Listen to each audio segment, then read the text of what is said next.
So Alan Daniel is a candidate for the school board, and in case you didn't hear, we are giving out 8 questions in about 90 seconds per question.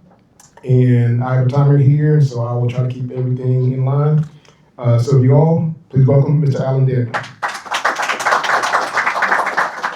And you can stand or you can sit, however you want to do it. Okay. All right. Do I get an intro? I mean, do I have some time to introduce myself? Yes, you can get about 45 for the intro. Okay. My name is Alan Daniel. I'm running for District 2. I have been following the school system since about 2011 when my daughter started. I spent 36 years writing local government accounting software, installing it, training the operators. That software, that accounting system is the exact same system that the school system uses. So I understand budgets, I understand finance, I know how it's supposed to work. So if it doesn't work like it's supposed to work, I'll be asking questions. I've been a teacher, I've been a sub, I've been a volunteer, and I have been a before and after school worker in the district. So I've got experience in the buildings. All right, thank you very much, sir. And I did not give you that heads up that when I signaled you, that's about 15 seconds for you to wrap up. All right, well, we're gonna jump right into the questions. Again, there's 8 of them. Some of them are long, so bear with the long ones. Question number 1. What do you believe is the top priority facing the WSFCS school board right now?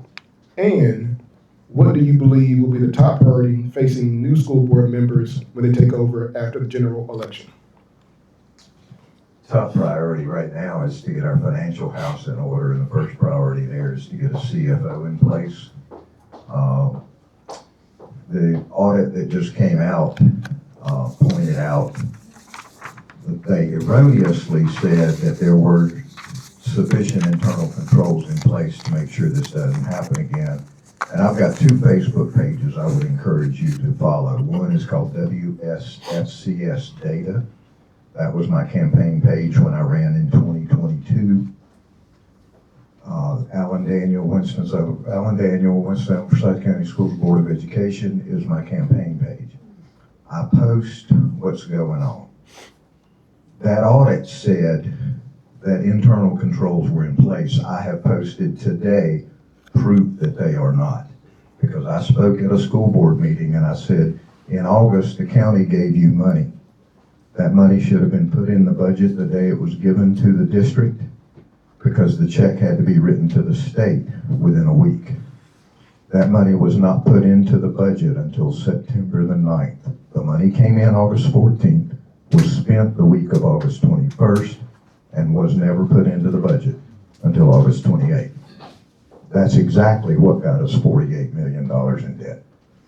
You cannot, and the same people are in the same jobs doing the same thing with the same policy.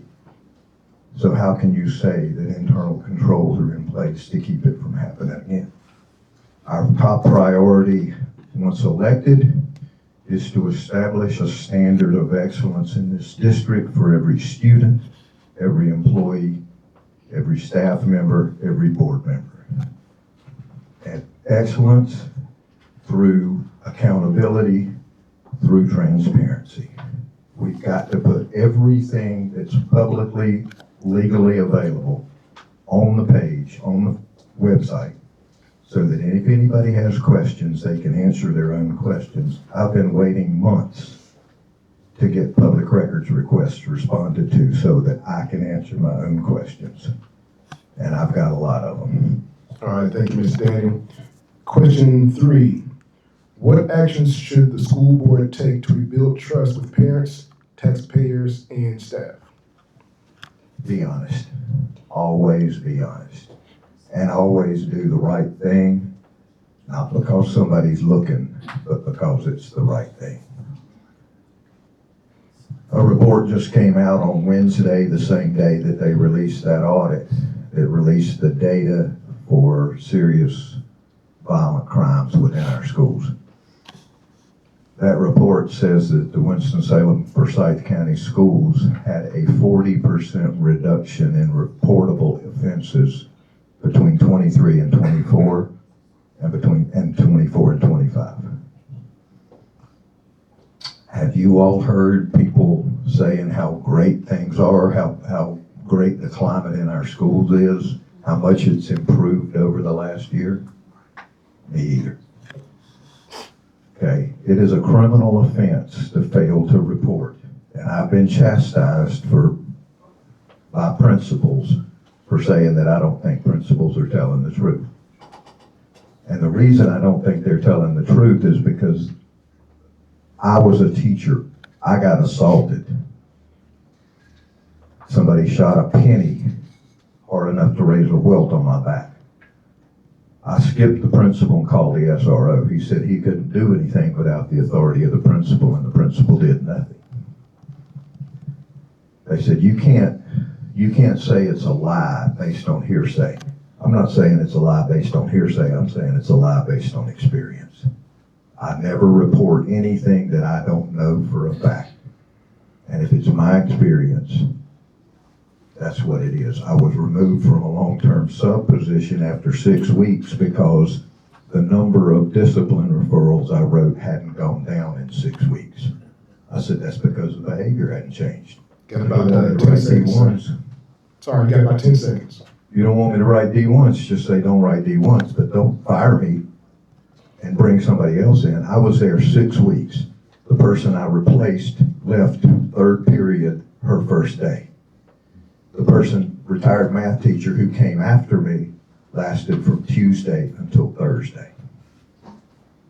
But I was the problem. Thank you, Mr. Daniel. Question number 4.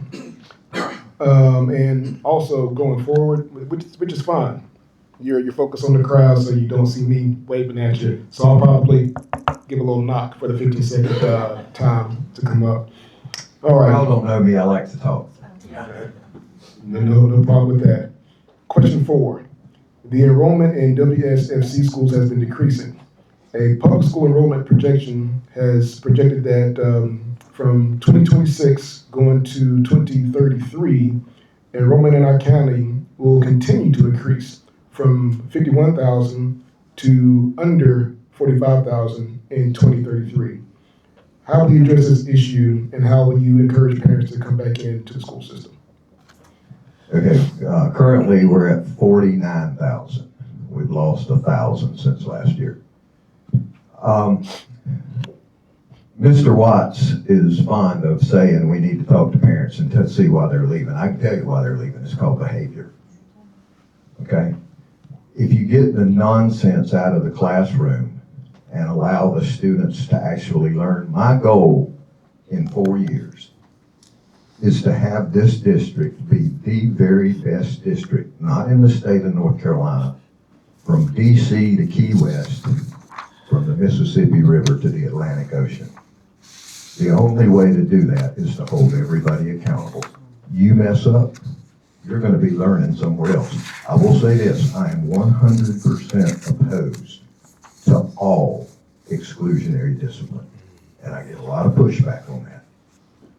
Do we want those kids suspended and out on the street for 10 days? Stealing your car, going through your car at night and taking stuff out of it? Or do we want them in the classroom learning and hopefully setting themselves up for a better life? Now, they don't need to be in the same classroom with kids that are anxious to be there every day, disrupting them and keeping them from learning. They need to be in a controlled environment, searched every day. Their phone goes away in the morning, they get it back in the afternoon. The only way you get out of alternative school is you go at least a semester with 0 discipline referrals, 0 unexcused absences, and you're at grade level.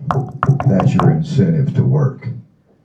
Okay, if you want to graduate with your buddies at West Forsyth, you better clean up your act. So, the only way to accomplish that is through accountability.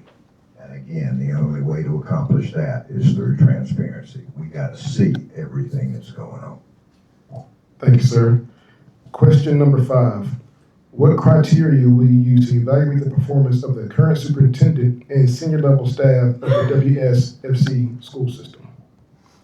Our number one job is the education of our youth. Currently, Winston-Salem Forsyth County Schools has 79 schools. 40 of them have a D or an F. To my knowledge, that is more than any other district in the state of North Carolina, not just by percentage, but by actual numbers. Wake and Charlotte have 3 times as many schools as we do, but we have more F's than they do. The district Dr. Phipps is coming from, Caldwell County, much smaller district than ours. First thing I did was look at the finances. In 8 years in Caldwell County and 8 years prior in Beaufort County, he had clean audits except for 2 years. One of those was COVID year when they missed a deadline on submitting a report. I'll give them a pass on that. The next thing I did was look at their academics. First thing I looked was to see how many A schools they had. They got about, I think it's 20 schools maybe, 0 A's. I'm like, that's a problem. I said, how many F's do they have? 0. That's a pretty good trade-off to me. If you can give me 0 F schools, everything's a B, C, or D, and very few of them are D's, that's a huge step forward. That's his job. The finances and the academics. How I will evaluate him is how much improvement can you show me in a year. All right, you have 10 more seconds. I'm good. You good? All right. I want to give you all of your time, sir. All right, question number 7. The mission statement for WSFC schools is the schools will engage in all students in having a high quality, relevant learning experiences so they will graduate with interpersonal, academic, and workforce skills to compete not just locally, but also globally, and also contribute to society. In our school systems, is that being fulfilled? What do you think is working right? What is also not working right? And how do you correct those deficiencies? Well, I'll let you all decide if it's working. Currently, within our district, 50% of the students in all grades are grade level proficient on state tests. At West Forsyth, where my son goes, that number is 67%. West is the 5th best high school in the district. The best high school in the district, it always alternates between Atkins and Early College. 82% are proficient. The next best high school after West is East, where 32% are proficient. And from there, it goes down. Yet the graduation rate in our district is 87%. At West Forsyth, it's about 94 or 5. Yet only 67% can pass a state test. What I think we need to concentrate on first and foremost is, when I went to college, I went to East Carolina on a full ride, academic scholarship for 4 years. It was worth $8,000. That was in 1973. I came out of college after 5 years, got a job making $11,700 a year. That doesn't sound like a lot of money, but it was 6 times what I paid for 1 year of school. If a kid goes to Carolina today, they pay $40,000. You think they're going to be earning 6 times that when they get out? We have got to focus on the trades, the arts, the things that kids can come right out of school and start earning a living. We need carpenters, we need electricians, we need plumbers. That's never going to change. All right, thank you, Mr. Daniel. And for the last question for you, it's a lengthy one, so again, please bear with me on the question. This deals with safety in our school system. On June 24, 2025, the school board unanimously approved a plan to deal with student mental health. Prior to the plan's approval, data from 3/4 of the 2024-2025 school year was presented to the board by a department that oversees this plan. The presented data showed that suicide safety assessments and behavior threat assessments for the 24-25 school year were trending higher than previous school years.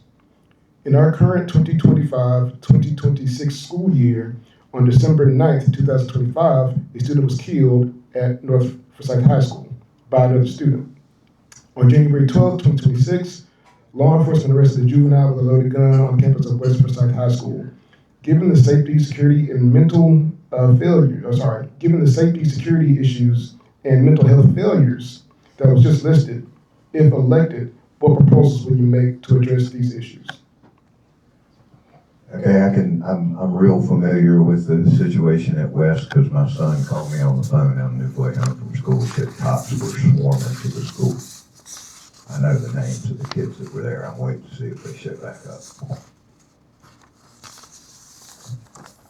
West says 14 buildings. That means they have 28 entrances. It is physically and logically impossible to put metal detectors at every door and have every student go through them every time they enter a building. But that's the only way metal detectors are worth a dime.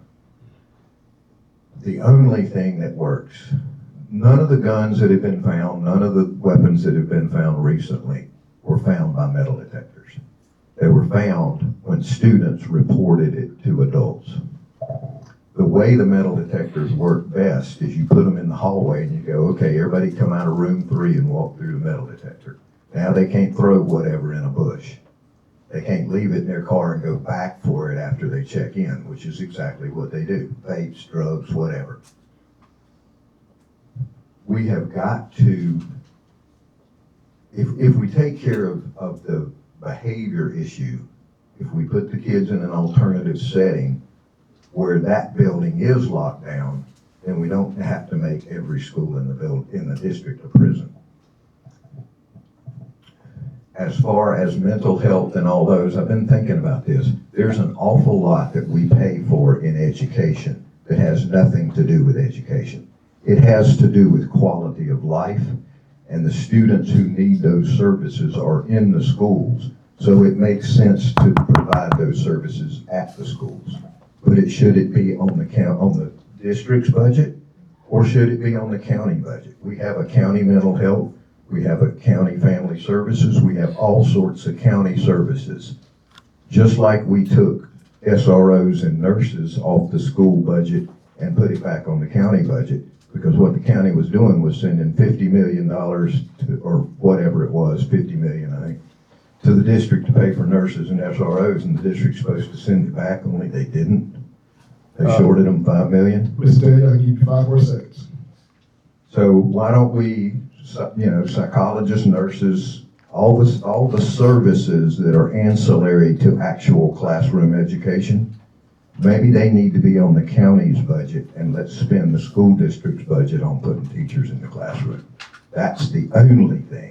Teachers in the classroom is going to be the only thing that's going to improve education in this district. Thank you, Mr. Daniel, and I'll give you another 45 seconds to give your outro. All right, so I appreciate you all being here. I'm on my way to the library in Walkertown to do a little meet and greet. I did one in Kernersville, I did one in Clemens, and out of those 2, I got a total of 2 people. Y'all get your folks out, tell them to come out and hear folks when they're out speaking so they know what they're doing when they vote. I appreciate that you all have taken time out of your day to come and be educated about the folks that are running. I ask your support. Alan Daniel, District 2. If you're inclined to contribute, I put out 150 signs before the storm, right by the highway, all over the county. I've driven some of the roads, and some of them are gone. I think they got plowed. So I'm going to be driving the county the rest of the week, seeing where I need to replace signs. Thank you very much for the opportunity, and thank you all for showing up. Thank you, Mr. Daniel. Appreciate that.